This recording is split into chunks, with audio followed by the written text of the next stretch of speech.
जब 21वीं सदी के पहले सूरज की पहली किरण इस धरती पर पड़ी थी, तब हम अमेरिका का प्रतिबंध झेल रहे थे।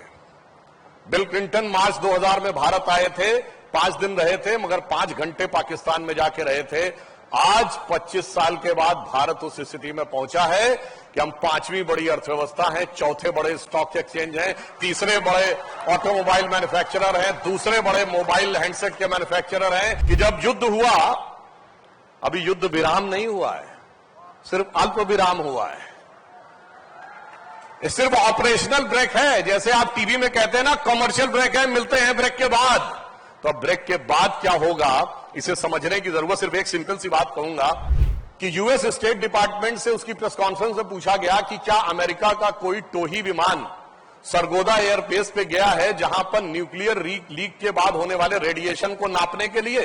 वो सीधे कह सकते थे ऐसा कुछ नहीं है, और उन्होंने कहा कि मैं इस पर टिप्पणी नहीं करना चाहूंगा। समकालीन भारतीय राजनीति के सर्वाधिक सम्मानित नेताओं में से एक भारत के रक्षा मंत्री आदरणीय राजनाथ सिंह जी, और अगर इंडिया को youngest civilization, youngest country and oldest civilization कहते हैं, तो जब मुख्यमंत्री बने थे तो देश के सबसे युवा मुख्यमंत्री और सनातन परंपरा के ओल्डेस्ट सिविलाइजेशन के प्रतीक हम सबके लोकप्रिय मुख्यमंत्री आदरणीय योगी आदित्यनाथ जी, प्रदेश के यशस्वी उप मुख्यमंत्री श्री ब्रजेश पाठक जी, पूर्व उप मुख्यमंत्री डॉक्टर दिनेश शर्मा जी, स्वतंत्र देव सिंह जी, जेपीएस राठौर जी, महापौर हमारे विधायकगण मुकेश जी, ओपी श्रीवास्तव जी, नीरज वोरा जी, और अगर कोई रह गया हो तो जिसे कहते हैं चेयरमैन को सत श्री अकाल एंड सीसी टू ऑल। तो यदि कोई रह गया हो तो क्षमा के साथ कहना चाहूंगा सीसी टू ऑल।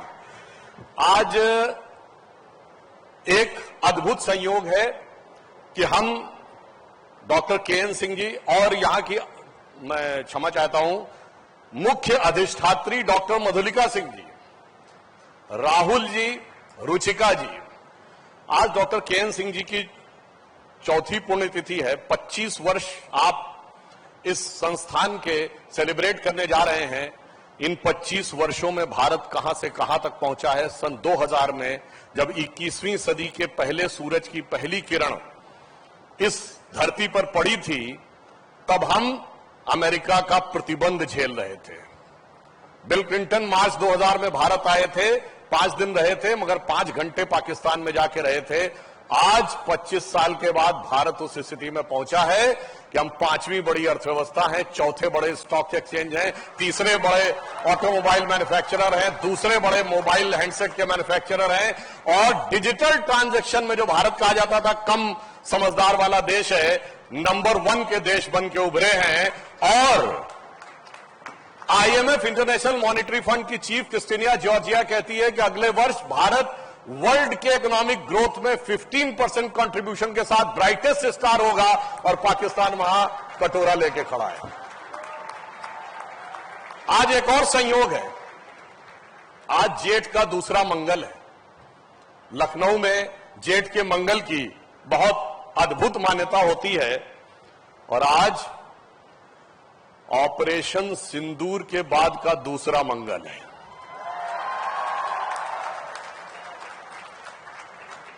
प्रधानमंत्री श्री नरेंद्र मोदी जी के नेतृत्व में और रक्षा मंत्री राजनाथ सिंह जी के दिशा निर्देश में मंगलवार की रात 7 मई को जो कुछ हुआ, आज जेठ के मंगल के दिन यदि हमें स्मरण करें तो मैं सिर्फ एक ही पंक्ति कहना चाहूंगा कि लाल देह लाली लसे, अरुधरी लाल लंगूर, और वज्र देह दानव दलन, जय जय जय कपिसूर, और मंगलवार की रात को ऑपरेशन सिंदूर। और उसके बाद पूरे विश्व में जो परिस्थिति हुई है, एक बहुत बड़ा पैराडाइम हमने जो ब्रेक किया है दुनिया में, वो ये है कि हम दुनिया के एकमात्र देश बने जिसने किसी न्यूक्लियर पावर नेशन के अंदर घुसकर स्ट्राइक करने की क्षमता और हिम्मत दिखाई है। और माननीय रक्षा मंत्री जी ने एक महत्वपूर्ण बात बोली थी कि जो न्यूक्लियर एसेट्स हैं उनके ऊपर अंतर्राष्ट्रीय निगरानी होनी चाहिए थी। ये कितनी गंभीर बात है मैं आपको बताना चाहता हूं, आप समझ सकते हैं, आप सबने अगर इस बीच में ब्रीफिंग्स देखी होंगी तो जो पाकिस्तान की आर्मी के स्पोक्स पर्सन थे, उनका नाम शायद अहमद शरीफ है, मगर आपको पता होगा कि उनकी शराफत का करिश्मा क्या है कि उसके फादर, जिसका नाम सुल्तान सलाउद्दीन है, वो बाकायदा यूएन सिक्योरिटी काउंसिल के द्वारा डिजिग्नेटेड टेररिस्ट है, क्योंकि उसने 2000 में nuclear weapons Osama bin Laden को देने के लिए संपर्क किया था। यानी आप समझ सकते हैं कि ये जो वर्दी है उसकी वल्दियत में कितनी दहशतगर्दी है। और मैं एक बात और भी कहना चाहता हूं यहां संक्षेप में कि जब युद्ध हुआ, अभी युद्ध विराम नहीं हुआ है, सिर्फ अल्प विराम हुआ है, ये सिर्फ ऑपरेशनल ब्रेक है। जैसे आप टीवी में कहते हैं ना कमर्शियल ब्रेक है, मिलते हैं ब्रेक के बाद। तो अब ब्रेक के बाद क्या होगा इसे समझने की जरूरत, सिर्फ एक सिंपल सी बात कहूंगा। अंतरराष्ट्रीय मीडिया में बात आई, कोई हम नहीं कह रहे हैं कि अपनी तरफ से, कि यूएस स्टेट डिपार्टमेंट से उसकी प्रेस कॉन्फ्रेंस में पूछा गया कि क्या अमेरिका का कोई टोही विमान सरगोदा एयरबेस पे गया है जहां पर न्यूक्लियर लीक के बाद होने वाले रेडिएशन को नापने के लिए। वो सीधे कह सकते थे ऐसा कुछ नहीं है, और उन्होंने कहा कि मैं इस पर टिप्पणी नहीं करना चाहूंगा। आप समझ सकते हैं कि कितनी गंभीर बात, और जो लोग कहते हैं रुकने की बात, अगर सरगोदा एयरबेस के ऊपर जहां उनका न्यूक्लियर आर्सेनल है, आप एक छोटी सी बात समझिए, न्यूक्लियर वेपन्स कोई ऐसे ओपन स्पेस में नहीं रखे जाते, वो जमीन के नीचे 30-40 मीटर गाड़ के रखे जाते हैं, और उसमें एंट्री एक्सिट 2 ही पॉइंट होते हैं। अगर दोनों पॉइंट डैमेज हो गए थे अंतरराष्ट्रीय मीडिया की खबरों के अनुसार, और अगर उसमें लीक की गुंजाइश थी, तो आपको पता है कितनी दूरी थी सरगोदा की भारत से? सिर्फ 177 किलोमीटर। यानी उससे ज्यादा दूर तो लखनऊ से फर्रुखाबाद है। इसलिए जब कोई ऐसा डिजास्टर की संभावना थी तो क्या क्या चीजें रही होंगी, वो विषय बहुत सोच समझ के करने की बात है। इसलिए हमने धैर्य का भी परिचय दिया है और शौर्य का भी परिचय दिया है। तो जिसे एक पंक्ति में कहना चाहूंगा कि मन में है धैर्य और तन में प्रचंड शौर्य, बन चंद्रगुप्त मौर्य प्रलय मचाएंगे, और महाराणा और शिवा की संतति कहाते हम शीश कट जाए भले झुकने ना पाएंगे, और बार बार छेड़िए ना भारत स्वाभिमान को, अन्यथा बाद में बहुत पछताएंगे। सौगंध मां भवानी की उठेगी ललकार जब आपके घरों पे चील कौवे मंडराएंगे। और मैं अंत में कहना चाहूंगा, आप सब मेडिकल के छात्र हैं, और आप देखिए कि मेडिकल सेक्टर में, हेल्थ सेक्टर में भारत ने जो बड़ी छलांग लगाई है पिछले 11 वर्षों में।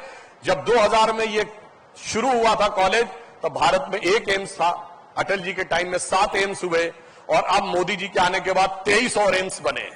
यानी हेल्थ सेक्टर में एक बड़ा परिवर्तन। मगर मैं आपसे भी ये कहना चाहूंगा एक बात, आप लोग सोचेंगे कि हमें बाहर निकल के क्या करना है, सिर्फ मत सोचिएगा कि हमें जाकर केवल मेडिकल की पढ़ाई का उपयोग करके अच्छा कैरियर बनाना है।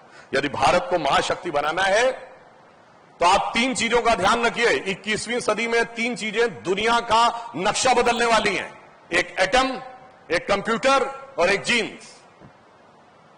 एटम के अंदर जो एटॉमिक एनर्जी है वो, कंप्यूटर के अंदर आर्टिफिशियल इंटेलिजेंस और क्वांटम कंप्यूटर का जो आ रहा है, और जीन के अंदर आपने देखा कि कोविड वैक्सीन में जो वैक्सीनेशन हो रहा है उसके अंदर जीनोम सीक्वेंसिंग पे सबसे ज्यादा स्टडी हो रही। तो मेरा आप सबसे अनुरोध है कि आप genome sequencing, cellular microbiology, composite material, space technology, quantum computer जैसी नई चीजों में जाकर रिसर्च करिए, तब भारत को उस शक्ति से आप समृद्ध कर सकेंगे जो भारत का भवितव्य है।